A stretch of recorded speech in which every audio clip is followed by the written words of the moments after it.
Okay, so before we start this one, I'm going to apologize in advance because I'm going to be out yelling a fan. By fan, I mean one of those spinning turbine things, not someone who enjoys my content, not that kind of fan. So I'm going to turn this fan on to make sure that the neighbors can't hear me. And we're going to do the rest of this probably as a one take because I'm mad. I'm mad at this team. So let me just go like that. Oh, that's not loud enough. Let's try that.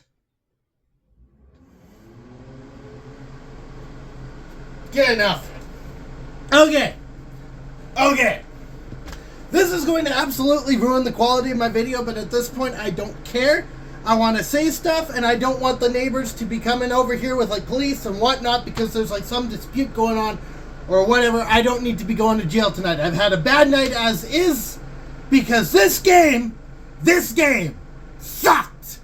5-1 loss to the Colorado Avalanche following a 4-0 loss, which that one can be forgiven. That was 10 minutes of bad play. This was 2 full periods of bad play. This was a team, a Utah Hockey Club team, that played like they didn't want to be there. This is unacceptable for an NHL team. An NHL team, mind you, that has gotten assets, that has done things to better themselves, that has potential. I keep using that word. That word is going to keep coming up until they actually play to it. This team needs something, and I don't know what it is. One thing I do know that I would love to see is Ian Cole can get the heck off of this team. I have made that clear on numerous occasions. Ian Cole can get off the team. There was a penalty in this game, again, as you can imagine, because that's all he's good for. He sticks out the leg in the most egregious way possible. Like this goes beyond recklessness to intent to murder.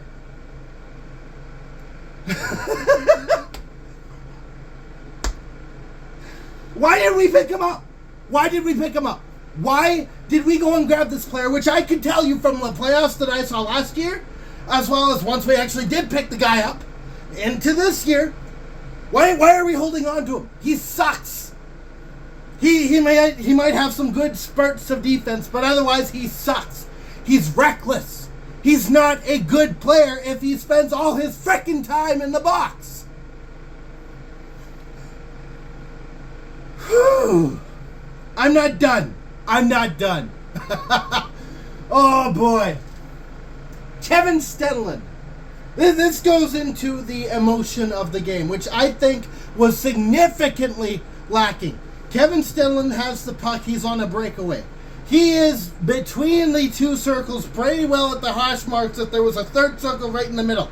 He's got time and room to do something with the puck that isn't just lobbing the puck dryly at a goaltender who has been unstoppable tonight.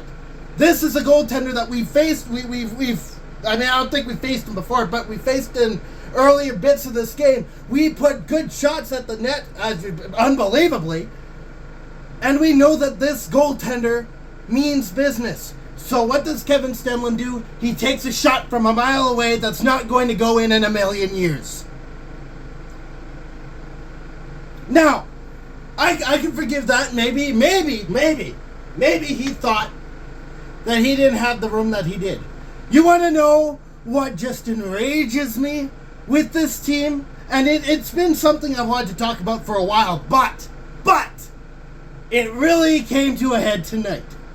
Logan Cooley gets mashed up against the boards to the point that he is practically sideways, leaning into the boards, and he gets dropped down hard.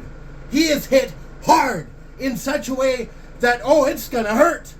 Valimaki had a target on his back. He was hit left, right, and center tonight with hits that are hard, that look like they hurt. You want to know what came of it? You want to know what Utah did to put in some retributions? Things that happens all the time in hockey because it's a very self-policing sport. Nothing happened in this game back to the Avalanche. We sat down, we stopped playing, until the third period where we were basically welling out of it. There was nothing in this game that tells me that any of the players cared. And I know that's not the case. I know that this team does care because we saw it already in this season. We saw it earlier. But in this game, I don't know what it was. I don't know if it was the fact that we're facing the juggernaut that is the Colorado Avalanche. I just look at some of the players that are on that roster. But we just sat down in this game, and that is totally unacceptable. I don't need the fan anymore. I think I've got myself, I got my point out. I got my frustrations out. I stand by every word of that, by the way. I don't like Ian Cole, especially after tonight. I don't know what needs to be done. There's not much we can do. He's a defenseman. We've lost 2 defensemen as of right now anyway. We had to call one up from Tucson. So at the moment, the best outlook is trade him or acquire a new defenseman with the bit of cap that we still have. I don't know what we can do there, but I do know that if Ian Cole continues to play in the way that he's playing, it's not going to help the team. It's not. But the other thing that really needs to happen is this team as a whole, needs to come to the conclusion that they are untouchable. You cannot go and hurt or go after a rookie, a young player, a young star, or any player over and over and over again without someone having something to say about it. Jack McBain at least showed some emphasis of maybe he's trying to get in the Avalanche's face. That's happened. That happened in this game just a little bit. We need more of our players to be doing that. Really, the be-all, end-all, the TLDR of all of this is that this team needs passion. And I don't know where they have to dig to find it, but they gotta find it fast. So that's it. This is a short one. This is a not sweet one. That's it. Until the next game, which is on Saturday against the Kings at 2 p.m. because, of course, it has to be a freaking matinee game. And I'll be back for that. Hopefully happier, hopefully less frustrated. But I'll be back regardless.